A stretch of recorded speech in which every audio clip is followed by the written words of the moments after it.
Laisvos žiniasklaidos, demokratijos sveikata pradeda šlubuoti ir tą mes matome iš kitos pusės žiūrėdami. Tai mes matome, kad šalyse, kurios nuo liberalios demokratijos yra pasukę autoritarizmo keliu, ar bent jau neliberalios demokratijos keliu, visų pirma, pirmoji auka visada tampa laisva žiniasklaida. Visų pirma, imamasi kontroliuoti žiniasklaidą ir beje, toks jau yra kaip ir susidėliojęs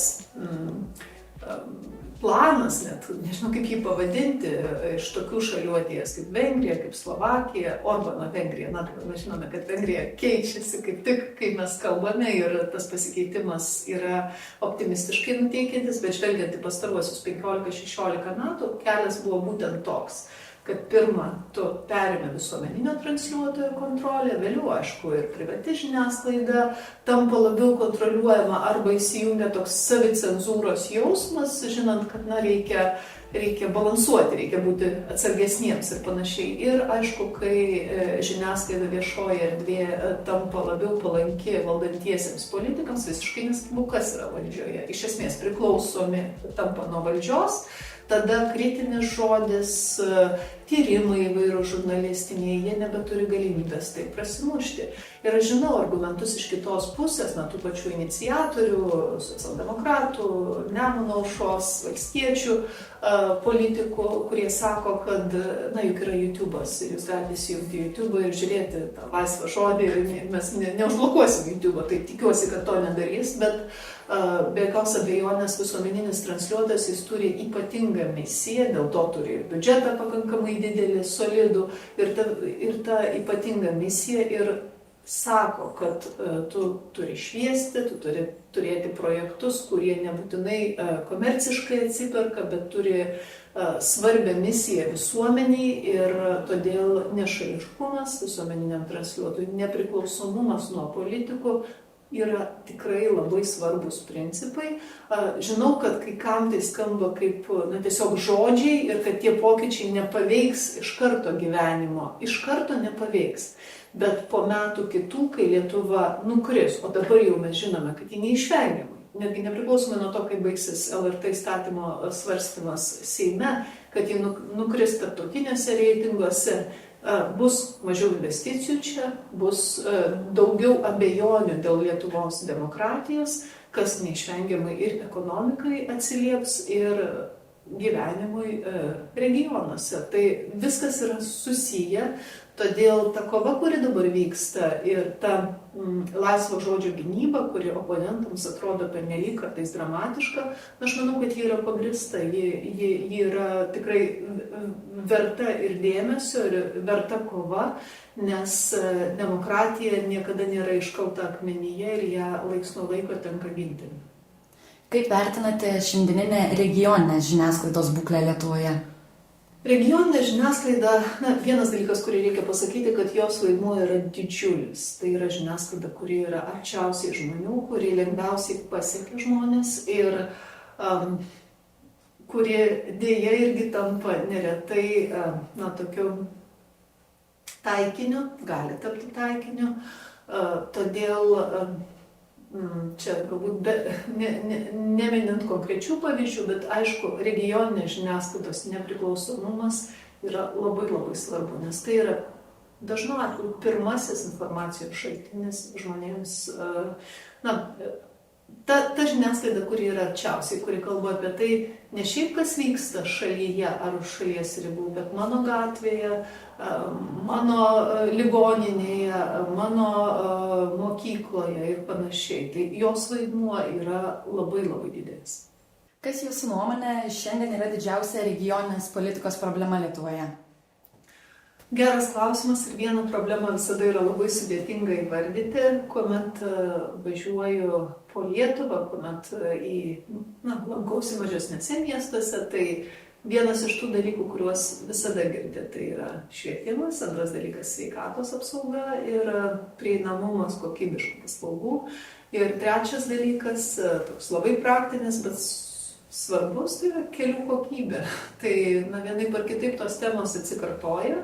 Aišku, nacionalinis saugumas, gynyba, tai yra toks kontekstas, kuris yra, jis šalies mastu svarbus, jis geopolitiškai svarbus ir jis ir regionus paliečia, bet paliečia galbūt ne taip tiesiogiai, bet skaudžiai per atsitraukiančias investicijas, pavyzdžiui, per labiau dvejojančius investuotojus, per kelis kartus savo planus perskaičiuojančius verslus. Bet jeigu kalbėti apie tas temas, kurios atsikartoja visur, tai aš sakyčiau, kad švietimas, sveikata, keliai yra visiškai universalios temas. Kaip valstybė gali prisidėti prie mažesnių miestų, tokių kaip Prienai, augimo?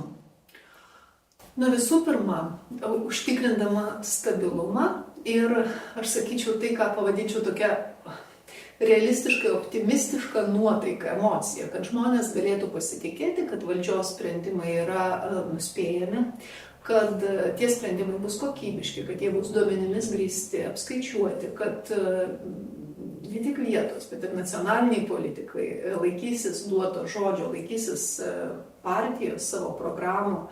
Tai yra tokie visiškai elementarūs dalykai, bet jie yra svarbus. Ir mes matyt visi jaučiame, matome, kad dabar gyvename tokiu laikotarpiu, kai yra dvi kovojančios pusės, aš sakyčiau. Tai yra pasitikėjimo ir nepasitikėjimo. Ir mano galva, kad čia yra didžiausia skirtis apskritai tarp politikų, nebe tarp politinių partijų, bet tarp politinių judėjimų, tarp atskirų politikų. Vieni stengiasi pasitikėjimą visuomenėje didinti, o kiti kaip tik siekia savo politinių tikslų, mažindami pasitikėjimą, didindami tokį nerimo jausmą.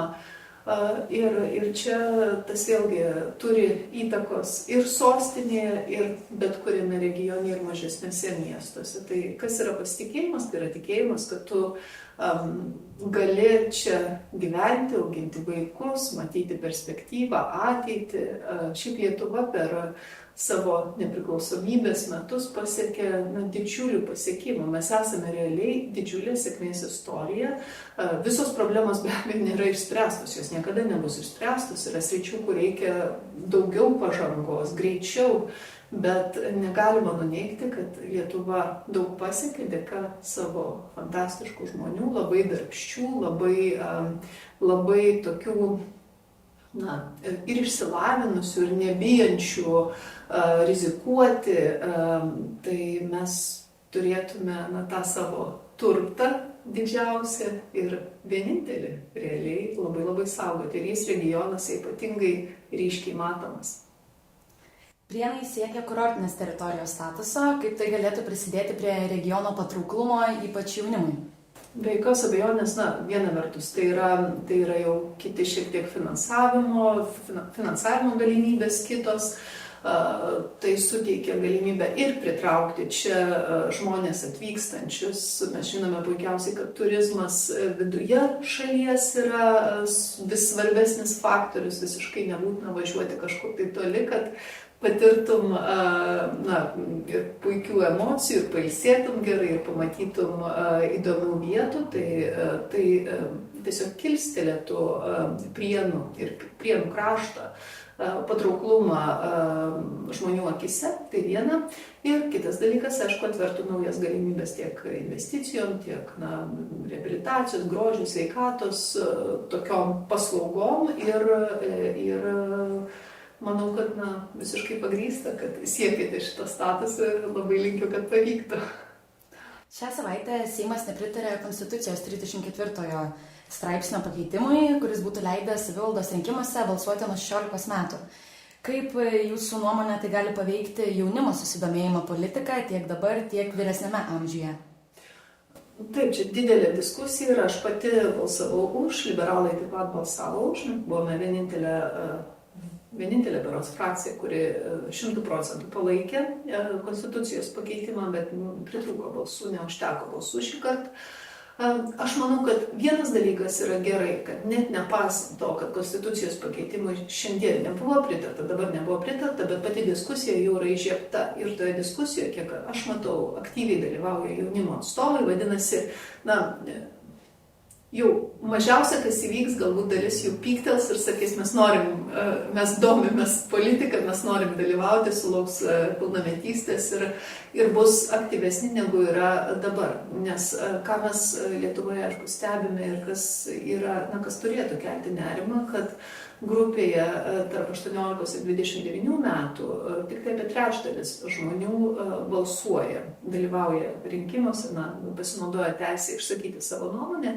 Ir netgi, tarkim, Europos parlamento rinkimuose tas procentas yra dar gerokai mažesnis, tai labai mažas aktyvumas. Ir vadinasi, ir politikai jie eina, dažniau visgi politikai eina paskui rinkėją, o ne veda rinkėją paskui save. Ir ką tai reiškia? Tai reiškia, kad temos, kurios jaunimui yra ypatingai svarbios, jos yra mažiau paliečiamos, kadangi tas žmonių skaičius, į kurį gali apeliuoti, jau iš anksto žinai, kad nėra toks didelis.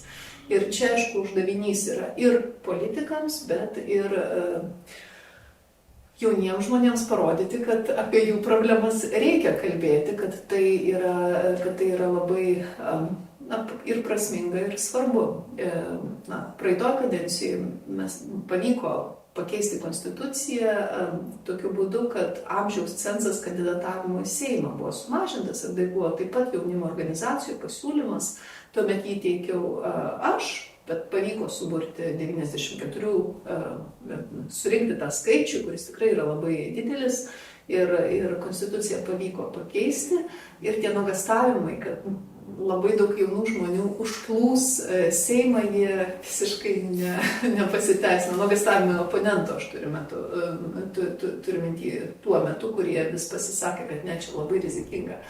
Tai aš manau, kad jeigu pavyktų konstituciją pakeisti taip, kad savivaldos rinkimuose galėtų balsuoti jau nuo 16 metų žmonės, pavojų, kurie įvardyjami, nebūtų tiek daug, nebūtų taip, kad visi 16-mečiai ateitų į rinkimus, bet aišku, būtų sudarytos sąlygos žmonėms tiesiog jauname amžiuje pirmą kartą pabalsuoti. Ir ką rodo įvairūs duomenys, įvairūs tyrimai, kad kuo anksčiau pirmą kartą balsuoji, tuo didesnė tikimybė, kad rinkimuose dalyvausi ir domėsies politiniais procesais likusį gyvenimą. O tokia pilietiška visuomenė, aktyvi visuomenė, sekanti politinės aktualijas ir turinti nuomonę, tai yra vienas iš demokratijos pagrindinis esminis ramstis. Kaip jūsų supratimu skiriasi jaunimo politinis aktyvumas regionuose ir didmiesčiuose? Aš manau, kad kažkiek, aišku, yra skirtumų. Regionas regionui nelygu ir akivaizdu, kad ir labai daug kas priklauso dažnu atveju nuo asmenybių. Ta prasme, jeigu yra kažkoks tai lyderis vietos, kuris sugeba jaunus žmonės uždegti, patraukti, ar tai būtų per kažkokią tai nevyriausybinę organizaciją veiklą, galų gale sportas čia yra irgi labai svarbi sritis, menas. Ir, iš esmės, ne tiek reikšminga, kurioje srityje susibūrė jaunimas, kiek tai, kad jie veikia kartu, jie bendrauja, diskutuoja ir tada tas aktyvumas, jis dažniausiai tampa ir pilietiniu aktyvumu. Aktyvūs piliečiai, jie aktyvūs yra visur, visose srityse. Tai mes taip esame įpratę galvoti, kad Vilniuje jauni žmonės, jie daugiau domisi politiniais procesais, dažniau turi nuomonę, bet balsavimo rezultatai nelabai tai sako. Tai aš sakyčiau, kad daugiau priklauso nuo asmenybių, nuo vietos lyderių. Dėl to vietoje, mieste, miestelyje, regione lyderystė, ji dar labiau svarbi ir dar labiau matoma, nes čia gali padaryti didžiulį pokytį, jeigu ėmiesi iniciatyvos.